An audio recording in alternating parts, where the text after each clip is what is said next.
We have too few good paying blue collar jobs in this country. I don't want an AI revolution that takes away even more of those jobs. I remember when the CEO of Microsoft not so long ago was sitting where you're sitting and testifying before a different committee of which I was a member. And he said, "Oh, we should love AI. It's wonderful. Soon we will automate and take away all kinds of non-creative jobs that we really don't need in this country anymore, like everyone who might work at a service restaurant, for example. We just won't need any of those people." I said to him, "That's not a utopia. That sounds to me like a dystopia." All right, everyone, let's dive into this Senate hearing where Senator Josh Hawley is going head to head with the Labor Secretary about the AI revolution and its impact on workers. Spoiler alert, it's about as subtle as a sledgehammer. Hawley's not holding back, and neither should we. Let's break this down, because if you're worried about AI taking your job, this is the conversation you need to hear. I've been talking about a pro-worker framework for policy and legislation that I hope to advance in this Congress, doing common sense things like delivering transparency in the workforce, holding abusive employers accountable, making union elections fair and timely, getting fair and timely initial contracts when employees vote for a union, and boosting penalties for unfair treatment. You and I have talked about this some. You kindly offered in my office to work with me and provide technical feedback on the legislation and other forms of support. Are you willing to reaffirm that today and to help us as we try to advance in this Congress legislation that will protect workers along the lines that President Trump has talked about and also strengthen our economy? Senator, I enjoyed our conversation. I enjoy um, not only your passion for the workforce, but also President Trump's vision on bringing everyone together in his administration. And as we discussed, for you or any other senator, you have the full resources of the Department of Labor for any technical assistance on any part of the bills that this Congress decides that they would like to move forward or any of the senators want to sponsor.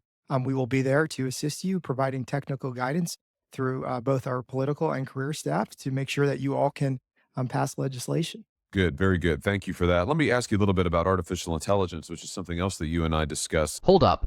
Did the Labor Secretary just say they'll provide technical guidance? That's bureaucrat speak for, "we'll help you figure this out, but don't expect miracles." Look, I get it.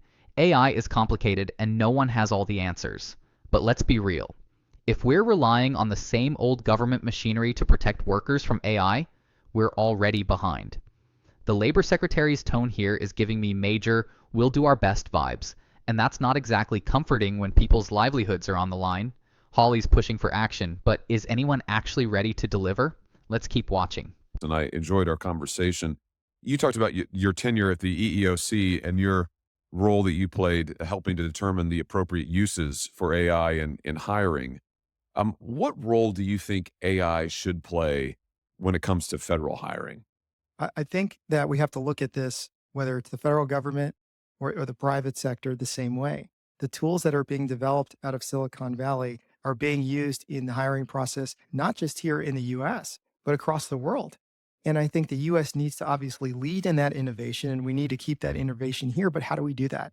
And that's what we discussed, making sure that all these tools are designed in accordance with our longstanding laws, no matter what the use is. We talked about employment, but there's obviously another a lot of different kinds of uses of artificial intelligence. And we are not going to be able to succeed as a global leader in AI without making sure that the products are developed, designed, and deployed in accordance with the laws that Congress have passed. Not new laws yet, not new government bodies, with what we have in the executive branch. And there's a lot of old laws that we can apply to this. They're not outdated. That's our job to apply. Let me just zoom out on this a little bit and ask you more broadly. Many American workers are very concerned about losing their jobs to AI, concerns that I think are very well founded. What's your message to American workers who feel at risk from this so-called AI revolution and think, "Gee, pretty soon I'm not going to have a job at all"?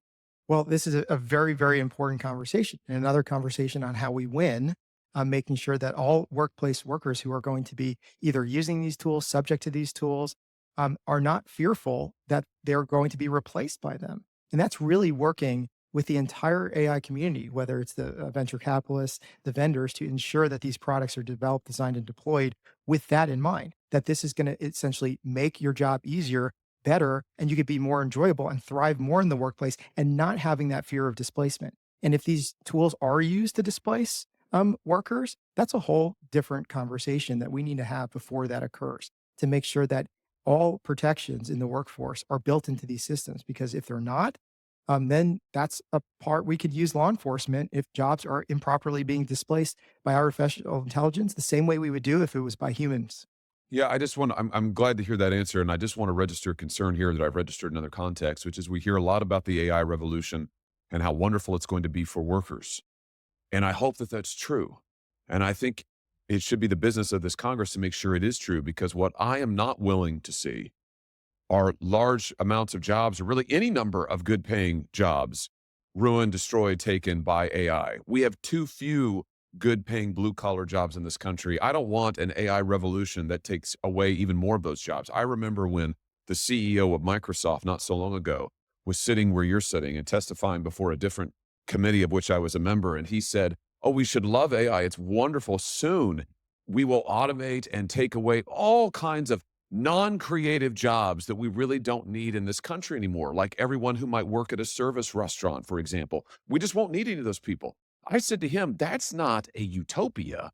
That sounds to me like a dystopia. That sounds to me like you're eliminating hundreds of thousands, millions of jobs that are often the way that workers get their foot in the door. They get into the labor force." So I'm glad to hear your answers. I'm glad for your work on AI. We've got to make sure that our workers are benefiting from this technology, not being ravaged and preyed upon by this technology. Hawley's making some solid points about protecting workers in the AI revolution, but let's not kid ourselves.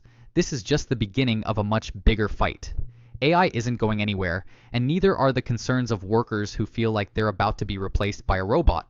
The real question is, will Congress actually do something about it, or is this just another round of political theater? Let me know in the comments what you think. Should we be optimistic, or is this just more hot air?